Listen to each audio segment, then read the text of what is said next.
शहर डूबे नहीं, इसलिए मीठी नदी के नीचे एक और नदी बनाने का बीएमसी और मित्रा का विचार चल रहा है। मैं फिलहाल मुंबई की मीठी नदी इस इलाके में हूँ। तस्वीर में आप देख सकते हैं कि ये जो नदी है, आमतौर पर जब भी बारिश का मौसम होता है तो ये नदी ओवरफ्लो होने के चांसेस होते हैं, जिस कारण से 2005 में ये नदी जो है जब ओवरफ्लो हुई थी तब कई सारे इलाके हैं मुंबई शहर के वो डूब गए थे। इस नदी का जो शुरुआत होती है वो विहार झील और पवई झील से होकर बोरीवली नेशनल पार्क से होकर यहाँ तक माहिम खाड़ी तक पहुँचती है, जहाँ पे हम फिलहाल मौजूद हैं। लेकिन जो डर होता है हर बार का, हर साल का, बीएमसी कई उपाय करती है कि इस नदी का जो पानी है वो ओवरफ्लो ना हो और आसपास में बसे जो स्लम एरिया आप देख सकते हैं, झुग्गी बस्तियाँ आप देख सकते हैं, इलाके देख सकते हैं, वहाँ तक पानी ना पहुँचे। इसीलिए जापान के टोक्यो में जिस प्रोजेक्ट का इस्तेमाल किया गया है उसी प्रोजेक्ट का इस्तेमाल भारत अब करने जा रहा है और भारत ऐसा दूसरा देश होगा। दरअसल ये प्रोजेक्ट कुछ इस तरह है कि अंडरग्राउंड टनल जो है नदी के नीचे एक नदी जैसी ही उतनी ही बड़ी टनल बनाई जाएगी और उस नदी में जब भी ये पानी भरेगा, इस मीठी नदी में पानी ओवरफ्लो होगा तो उस अंडरग्राउंड टनल में पानी जाएगा और वो जो अंडरग्राउंड टनल होगा कंक्रीट की तरह ही होगा, यानी कि वहाँ से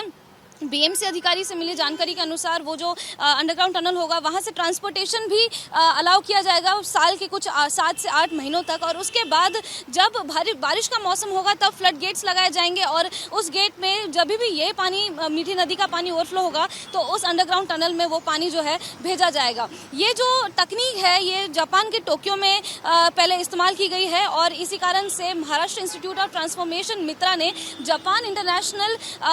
जो एजेंसी है उनके साथ मिलकर ये प्रोजेक्ट की तैयारी की है और इस कारण से जापान की जो एक टीम है वो मुंबई भी आई थी और उन्होंने इस पूरे इलाके का जायजा लिया। ये देखा कि मुंबई शहर उस तकनीक को इस्तेमाल करने में सक्षम है कि नहीं, क्योंकि इसके लिए कई सारे जो साल हैं वो बीत सकते हैं, भारी प्लानिंग जो है वो लग सकती है, मास्टर प्लान जो है वो इस्तेमाल हो सकता है। और ये इसलिए ज़रूरी होता है क्योंकि जब अंडरग्राउंड टनल बनेगा तब जो अधिकतर पानी जमा होता है बारिश के मौसम में वो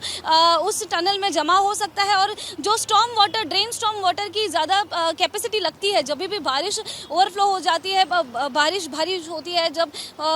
जो नदियां हैं वो भर जाती हैं तो ड्रेन स्टॉर्म वाटर में कैपेसिटी ज़्यादा ना होने के कारण ये अंडरग्राउंड टनल जो है उसका इस्तेमाल ज़रूरी होता है। बीएमसी अधिकारियों से मिली जानकारी के अनुसार ये पता चला है कि अब तक ये जो मास्टर प्लान है केवल पेपर में है, केवल उसके बारे में स्टडी चल रहा है, रिसर्च चल रहा है, पूरी जानकारी अब तक इसकी निकाली जा रही है और कितना समय लगेगा, कितना खर्चा होगा और पूरा जो प्लान है वो ऑन ग्राउंड रियलिटी में उसको तब्दील करने में कितना समय लगेगा, ये पूरी जानकारी अब तक सामने नहीं आई है। लेकिन ये प्लान ज़रूर चल रहा है और ये कहीं ना कहीं सक्सेसफुल होगा क्योंकि अगर अंडरग्राउंड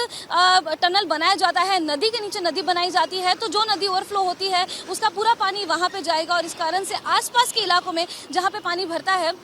वहाँ तक नहीं पहुँचेगा। ये तकनीक जो मैं आपको बता रही थी जापान के टोक्यो से लिया गया है। टोक्यो की ईडो जो नदी है वो नदी हमेशा वहाँ पे बाढ़ जैसी स्थिति हो जाती थी, इसी कारण से ईडो नदी की जितनी चौड़ाई थी, जितनी लंबाई थी और जितनी बड़ी नदी थी उतनी ही बड़ी नदी को उसी ही तरह एक नदी को दूसरे उसके पास में ही बगल में ही एक और नदी बनाएगी और जब भी अब ईडो नदी में पानी ओवरफ्लो होता है तो उसका पानी दूसरी नदी में जाता है। आपको बता दें मीठी नदी का जो लंबाई है वो 18 किलोमीटर है और इसमें जो टनल का प्लान है वो 10 से 11 किलोमीटर तक रहेगा और उसमें जब भी बारिश की स्थिति होती है तब पूरे टनल को बंद कर दिया जाएगा। लेकिन जब